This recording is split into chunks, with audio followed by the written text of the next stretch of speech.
Welcome back, guys. Today we are going to be making an open pour lure mold out of 2-part epoxy. So stick around to check it out.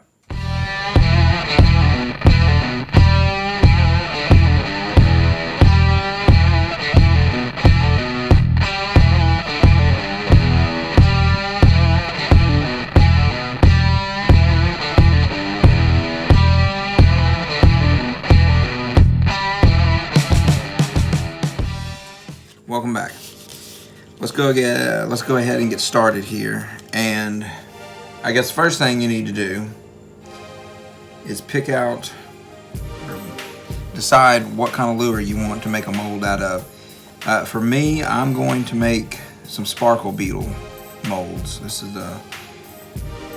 called a sparkle beetle. We use them for saltwater fishing, but you know, they come in a small size, so it may also look like a beetle spin. So it's freshwater, you want to call it a beetle spin. Saltwater is called a sparkle beetle. But anyway, these are the lures that I want to make. I'm going to try to get all 4 of these into one mold, and I hope it's going to work because I pre-cut my wood blocks here before I measured anything out. So we're going to give that a try. And so before I do that, let me talk what these other things are here. This is just some card stock. It's actually a piece of an ice cream container. I cut out to the size, you know, that I could work with. And then this here is just a regular old foam block that you can get anywhere. And you know, you'll see what this is going to get used for here in a minute. But we'll get to that later. So I want to go ahead and put my card stock there, and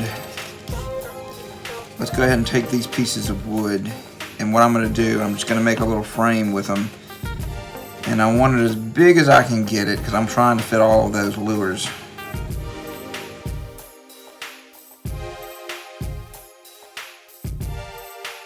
Now let's go ahead, and while I've got that together, I'm going to take this pencil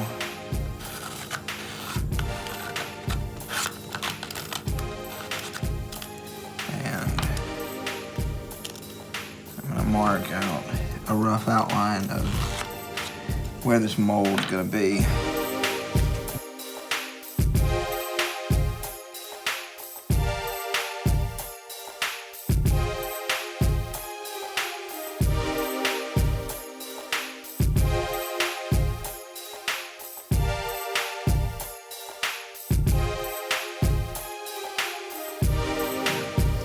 Okay, so that'll work right there.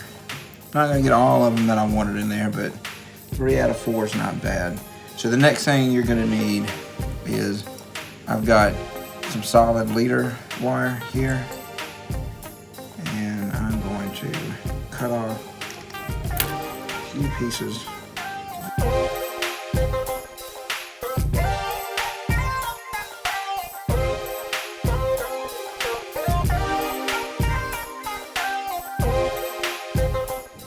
Okay, and we're going to use these just to pin these lures down. Okay.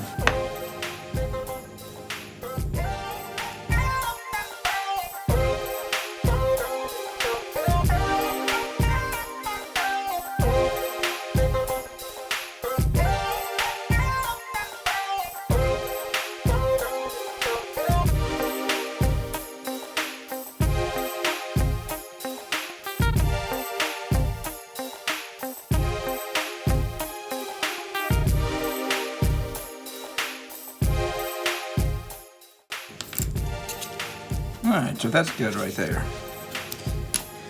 And now we can go ahead and glue up this wooden frame and frame this in.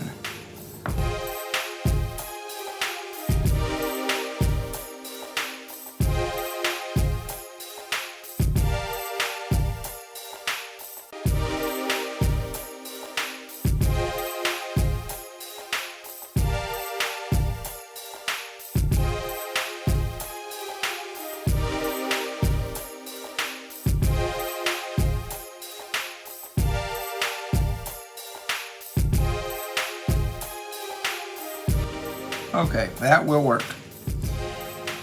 Normally I would not put this together with tape. I would glue it and clamp it and let it dry and then use it. But for the sake of the video, I'm just doing this all in one step.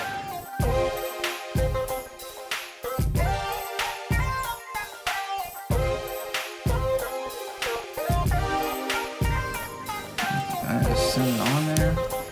Now we're going to mix up our epoxy, and more than likely it's going to need 2. So I'm going to have that on standby, and then I'll just set something on here to weight this down.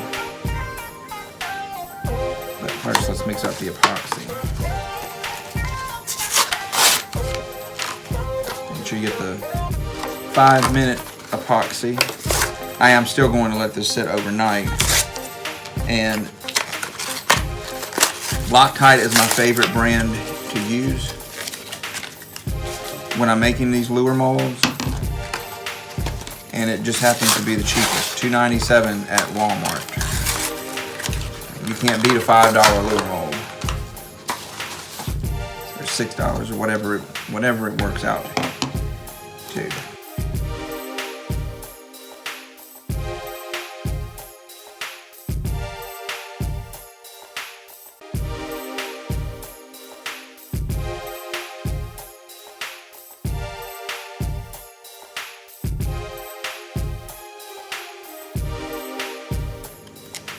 So that's all in. The mold is completely covered, and we're gonna let that sit for 24 hours or overnight, and then I'm gonna show y'all what to do with it after this is done. I'm gonna go ahead and put a weight on this, and this to keep it from leaking out the side.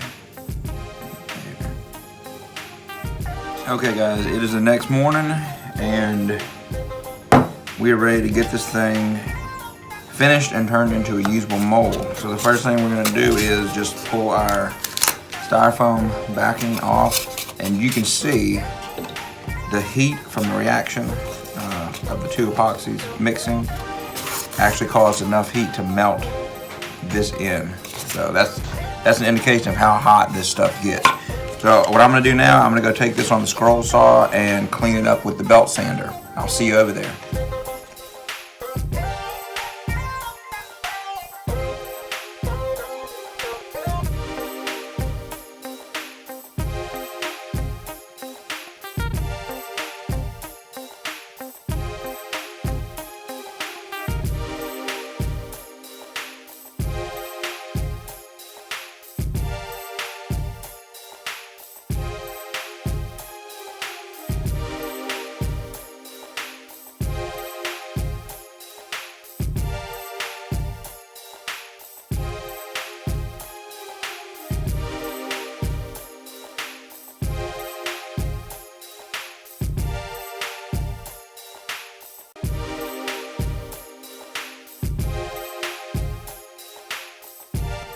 We are back, and as you can see, I got the mold all sanded down.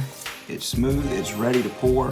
And so what I've gone ahead and done is I got a little fresh batch of plastisol mixed up. It's clear, no colorant, just a mix of glitter in here. And we're gonna see what kind of lure this mold makes. You want to start on this bigger end, and it's a little tricky getting in these small little legs right here.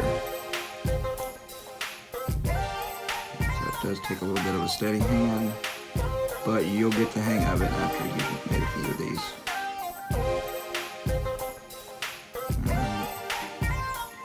And when I do these 1-part molds like this, you want to over pour a little bit, and what that's going to do, it gives you a rounded lure. So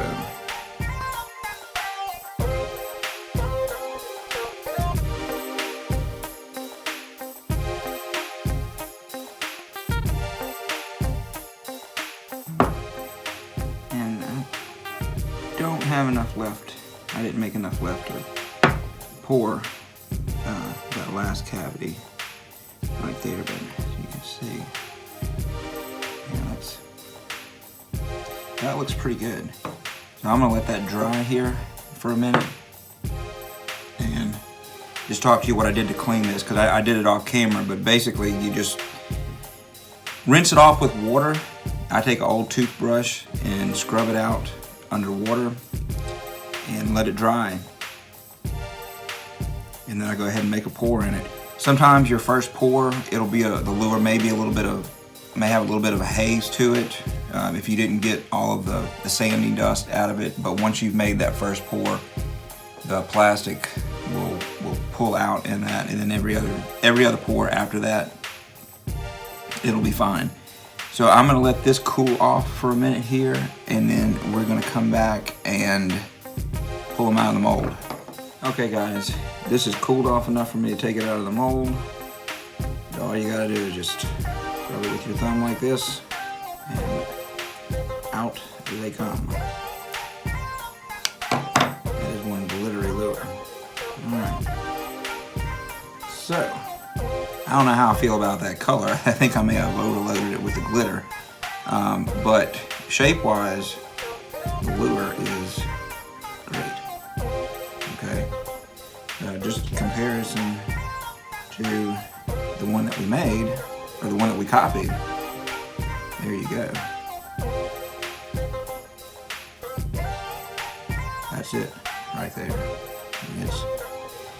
It is a carbon copy of that lure, and it works on pretty much any kind of a lure that you want to copy. This method of making a mold works. Okay guys, thank you for watching the video. If you enjoyed it, if you learned something, please hit that like and subscribe button. Also, check the description. I'm gonna put a link in there to a previous video I made on how to make a cheap, quick, easy two-piece mold. And you guys can check that out as well. So as always, tight lines, and we'll see you next time.